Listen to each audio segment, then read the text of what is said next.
Hey guys, in this video I'm going to be doing some examples of balancing redox reactions using the ion-electron method, both in an acidic medium and in a basic medium. This method isn't particularly difficult, but there is a lot of steps and it takes a little bit to get used to, so let's do some examples together. The first one I'm going to do with you guys is copper reacting with nitric acid, which is HNO3. And that's at equilibrium with the copper ion, 2 plus charge, and nitric oxide, which is NO. And we are going to say this is reacting in an acidic medium. Okay, so if you recall the 7 steps that we need to do to balance this equation using the ion-electron method, the first step is write the unbalanced equation, which we have done right here. That's completed. So step number 1 is done. Step number 2 is to separate this into 2 half reactions and then figuring out which one of those is the reduction reaction and which one is the oxidation reaction. So let's just go ahead and separate this right now. Let's pick one from the reactants. I'm going to pick copper, and then looking at the product, what is the second half of that? It is the copper ion. And then the other part of the other half reaction is going to be our HNO3, and that's partnered with NO. Okay, so there are our 2 half reactions. Now we need to figure out which one is the reduction half reaction and which one is the oxidation half reaction. And how we do this is by looking at the oxidation numbers. You guys might remember oxidation numbers from earlier in the semester or last semester when you took Chem 1111. Looking at our copper here, we know that this has an oxidation number of 0 because it is an it is an atom with no charge in its elemental form, and that this one has an oxidation number of 2. It will match the charge. So our oxidation number went from 0 to 2, so that is a net change of +2 in oxidation number. Here we are going to ignore the hydrogen and the oxygen because generally other elements are more important. However, we will use the hydrogen and the oxygen in order to determine the oxidation number of our nitrogens here. Starting with this first one, we know that oxygen almost always has an oxidation number of -2. So if we take that -2, multiply that by 3, that gives us -6. And we know that hydrogen has a +1, so if we take +1 and -6 and add them together, that gives us -5. So therefore, this N must have a +5 oxidation number in order to balance out that -5. And then on this side, very similar, oxygen we know has a -2, so this nitrogen must have a +2 oxidation number. And in this case, we went from 5 to 2, so net we lost 3. Now, this is a positive number. The oxidation number increased. So if your oxidation number increases, therefore this is our oxidation half reaction. And in this case, our oxidation number decreased. Therefore, this is our reduction half reaction. Okay, so now we have 2 half reactions, and we figured out which is the oxidation and which is the reduction. That's great. That is step number 2 done. Now, if we remember the steps, step number 3 is to balance the atoms in the half reactions. We are going to go about this in a way very similar to how we went about looking at the oxidation numbers, in that we are going to start with everything else besides hydrogen and oxygen. Once we have everything else figured out, then we proceed to oxygen, and then finally we proceed to hydrogen. So in terms of atoms, our first reaction is balanced already, right? There's 1 copper on the left and 1 copper on the right. Done. Balanced in terms of atoms. Now let's do the second one here.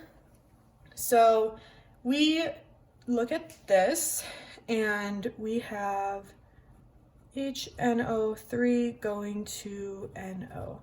And this is not balanced, right? We need to add some hydrogens and some oxygens in order to balance this. There is 1 hydrogen and 2 oxygens more here on this side than there is on this side.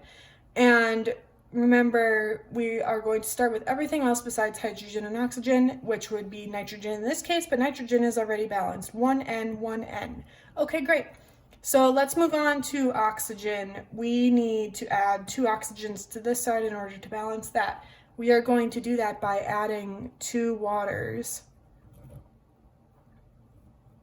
And now we have 2 oxygens here to make up for the extra 2 here. And that is fine and good. And so now our oxygen is balanced. Finally, we need to look at our hydrogens. Our hydrogens are no longer balanced, or never have been, I suppose. So in order to balance them, we are just going to add some hydrogen ions in. Since we are in an acidic environment, we can have loose hydrogen ions floating around. So we have our HNO3, 3 hydrogen ions to balance out the water that we just added. And now all of our atoms should be balanced, and these hydrogen ions are fine because we are in an acidic environment. Okay, cool. That was step number 3 completed. Step number 4 is to balance the charges by adding electrons. So looking at our first half reaction here, that is not balanced in terms of charges. We need to balance that by adding electrons to the right-hand side. Because this is a 2 plus positive charge, we add 2 negatively charged electrons. In a very similar manner, we do the same for the other one. HNO3 plus 3 positively charged hydrogen ions. We need to balance out with 3 negatively charged electrons, and then the right hand of that equation will stay the same. Okay, cool. Now we need to go on to step number 5, using multiplication factors to cancel out electrons, because we don't really want loose electrons hanging out. In order to get these to cancel, this is on the left and it's on the right, so that's good. In order to get them to cancel, we need them to have the stoichiometric coefficient be the same. And looking at this, in order to do that, I'm going to multiply this reaction by a factor of 3 and this reaction by a factor of 2. So then that leaves us with 3Cu goes to 3Cu2 plus 6 electrons.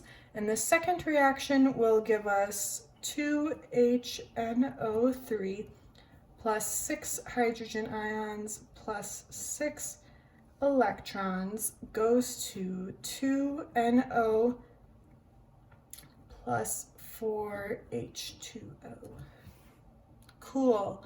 All right, so that was step number 5. Use multiplication factors to cancel out electrons, which these will cancel when we go on to step number 6, which is going to be combining the half reactions. And literally, to combine the half reactions, you just smash together everything on the left-hand side of the arrow and everything on the right-hand side of the arrow. So let's go ahead and do that. 3 copper plus 2HNO3 plus 6 hydrogen plus 6 electrons is in equilibrium with 3Cu2 plus 6 electrons plus 2NO plus 4H2O. Great. Now the final step is to simplify your equation further if you can, which we set it up nicely so we can simplify it a little bit. We can get rid of these loose electrons because we don't want anything to explode, and that's great, and they are gone. And if I am correct, this is our final equation here, which is balanced in terms of everything else. We cannot simplify it further in terms of stoichiometry, and it is an acidic medium, so it is totally fine and good to have these hydrogen ions floating around.